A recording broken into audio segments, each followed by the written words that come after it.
Right ఇప్పుడు super exclusive చూస్తున్నాం. తిరుపతిలో మత్తుతో యువత చిత్తవుతున్నారు. ఇటీవల గంజాయిపై పోలీసులు ఉక్కుపాదం మోపారు.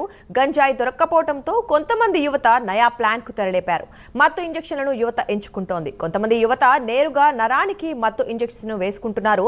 తాజాగా ఈ నయా ప్లాన్ వెలుగులోకి వచ్చింది. తిరుపతిలో యథేచ్ఛగా మత్తు ఇంజెక్షన్లను విక్రయిస్తున్నారు. మెడికల్ దుకాణాలపై కొరవడ్డ నియంత్రణ, ప్రిస్క్రిప్షన్ లేకుండానే మత్తు ఇంజెక్షన్లు విక్రయిస్తున్నారు. నిషేధిత మత్తు ఇంజెక్షన్లు విక్రయిస్తూ తిరుపతిలో యువతను డేంజర్లో పడేస్తున్నారని పలువురు అభిప్రాయపడుతున్నారు.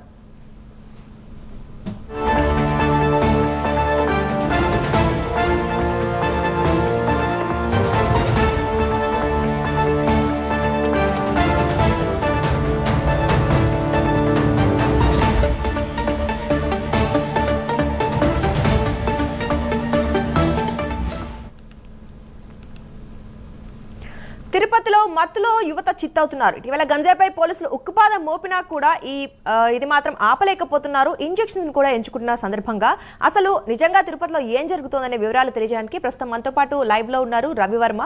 రవివర్మ, చెప్పండి, గంజాయికి నిజంగా తిరుపతిలో యువత ఎక్కువగా అలవాటు పడ్డట్టుగానే మనకు తెలుస్తోంది. ఎంత కంట్రోల్ చేసినప్పటికీ ఇంజెక్షన్స్ రూపంలో కానీ మరేదైనా రూపంలో కానీ ఖచ్చితంగా వాళ్ళు దాన్ని వదలలేకుండా అయితే ఉన్నారని తెలుస్తోంది. మరి పరిస్థితి ఏంటి? ఎస్ దుర్గా, తిరుపతి అనగానే ప్రపంచ ప్రసిద్ధిగాంచినటువంటి పుణ్యక్షేత్రం. దాదాపు 7 యూనివర్సిటీలు కొలువైనటువంటి విద్యా కేంద్రంగా బాసిల్లుతూ ఉంది. అలాగే వర్తక వాణిజ్య రంగాల్లోనూ ప్రాధాన్యత కలిగినటువంటి దేశం, ప్రముఖ పర్యాటకుల క్షేత్రంగా కూడా వెలుగొందుతూ ఉంది. ఈ నేపథ్యంలోనే ఇలాంటి ప్రాంతంలో గంజాయి విక్రయ వ్యాపారస్తులు, అలాగే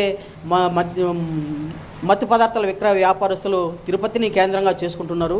గతంలో ఎన్నడూ లేని విధంగా గత 5 ఏళ్ల పాలనలో తిరుపతిలో గంజాయి అడుగడుగున పెళ్లిబిక్కింది. ఈ నేపథ్యంలోనే దాన్ని నియంత్రించేందుకు రాష్ట్రంలో మారినటువంటి ప్రభుత్వం మారినటువంటి నేపథ్యంలో కట్టడి చేస్తూ వస్తూ ఉంది. ఈ క్రమంలోనే ఈ గంజాయి అనేది, మత్తు పదార్థం అనేది రకరకాల రూపాంతరం చెందుతూ ఉంది. గతంలో గంజాయి ఆకు రూపంలో వచ్చేది, అలాగే ఆ తర్వాత పొడిగా వచ్చేది, అలాగే ఇప్పుడు బిస్కెట్ల రూపంలో, చాక్లెట్ల రూపంలో రకరకాలుగా వచ్చేది. యువకులను మత్తులో ముంచుతూ వాళ్ళని మత్తుతో పడేసే రకంగా ఉన్నటువంటి గంజాయి, అలాగే హెరాయిన్ వంటి పదార్థాలు కూడా ఇప్పుడు రూపాంతరం మారాయి. ఇప్పుడు ఏకంగా ఇంజెక్షన్స్ చేసుకుంటే ఇంజెక్షన్ రూపంలో మార్కెట్లో దొరుకుతున్నటువంటి దీనికి సంబంధించినటువంటి వ్యాపారస్తులు, వాటి ముఖ్యంగా మెడికల్ షాప్ యాజమాన్యం, వ్యాపారస్తులు సైతం వీటి పట్ల నియంత్రణ లేకపోవడంతోనే ప్రభుత్వపరమైన నియంత్రణ ఎలాంటి లేవు. డ్రగ్ కంట్రోల్ అధికారులు సైతం పర్యవేక్షణ లేదు. దీని కారణంగానే డాక్టర్ ప్రిస్క్రిప్షన్స్ ఏమీ లేకుండానే విచ్చలవిడిగా ఎవరు పడితే వాళ్ళకి అమ్ముతున్నారు. దీని పట్ల ప్రభుత్వం కూడా దృష్టి సారించాల్సిన అవసరం ఉంది. ఎప్పుడూ లేనంతగా గత ఏడాది కాలంలో చూస్తూ ఉంటే రాష్ట్ర ప్రభుత్వం చేపట్టిన చర్యల నేపథ్యంలో గంజాయి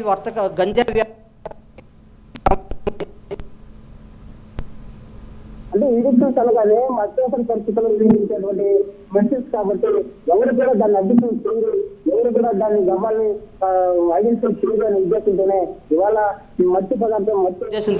ఇవాళ మత్తు పదార్థం అనేది ఇంజెక్షన్స్ రూపంలో మార్కెట్లోకి విస్తరిస్తూ ఉంది.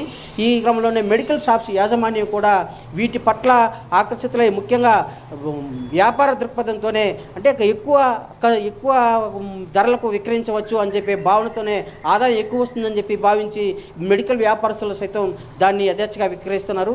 అయితే ముఖ్యంగా మెడికల్ షాప్స్లో ఏదైనా మందులు కొనుగోలు చేయాలంటే డాక్టర్ ప్రిస్క్రిప్షన్ అనేది కంపల్సరీ. అయితే వాటిని ఏది పరిగణలోకి తీసుకోకుండా విచ్చలవిడిగా అమ్ముతున్నారు.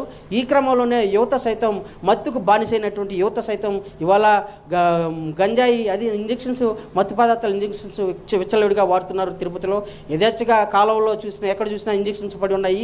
వీటిని పరిగణలోకి తీసుకుని మున్సిపల్ హెల్త్ అధికారులు, అలాగే ముఖ్యంగా డ్రగ్ కంట్రోలర్ అధికారులు అయితే వీటి మీద దృష్టి సారించాల్సిన అవసరం ఉంది.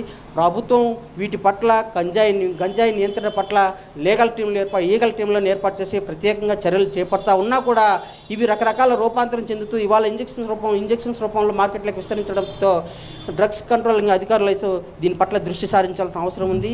అంటే ప్రభుత్వంతో పాటు కింది స్థాయి అధికారులు కూడా బాధ్యతాయుతంగా పనిచేసినప్పుడే వీటిని పూర్తిగా నివారించగలమని చెప్పే భావన అయితే ప్రజల్లో ఉంది. దానికి అనుగుణంగానే అధికారులు అయితే పనిచేయాల్సిన అవసరం ఉంది. ఇవాళ తిరుపతి నగరంలో దాదాపు 7 యూనివర్సిటీలు ఉన్న నేపథ్యంలోనే ఇక్కడైతే ఎక్కువ మార్కెటింగ్ సదుపాయాలు ఉందని భావించినటువంటి మత్తు పదార్థ వ్యాపార వ్యాపారస్తులందరూ కూడా తిరుపతిని ఎంచుకొని విచ్చలవిడిగా ఇంజెక్షన్స్ విక్రయిస్తున్నారు. ఈ క్రమంలోనే విచ్చలవిడిగా యువత సైతం మత్తుకు బానిసైనటువంటి యువత సైతం ఇంజెక్షన్స్ కొనుగోలు చేసి దాన్ని మత్తులో తూగుతూ ఉన్నటువంటి పరిస్థితి అయితే నెలకొంటా ఉంది.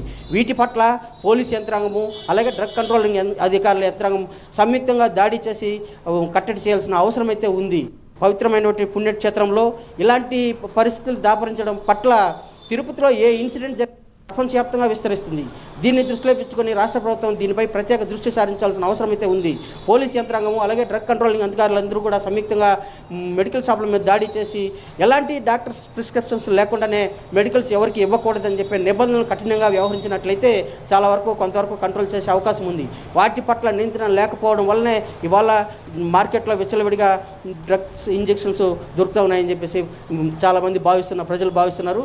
దానికి అనుగుణంగా కూడా ప్రభుత్వం నియంత్రించాల్సిన అవసరం ఉంది.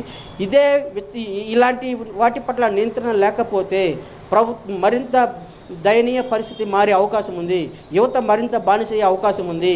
దీనిని గుర్తించి విద్యా కేంద్రంగా, వ్యాపార కేంద్రంగా, ఆధ్యాత్మిక కేంద్రంగా భాషలుతున్నటువంటి తిరుపతి నగరంలో ఇలాంటి వాటిని కంట్రోల్ చేస్తే తప్ప పుణ్యక్షేత్రానికి ఉన్నటువంటి ప్రాధాన్యత పరిరక్షించలేమని చెప్పే భావన అయితే సర్వత్రా వ్యక్తమవుతా ఉంది. ఆ దిశగా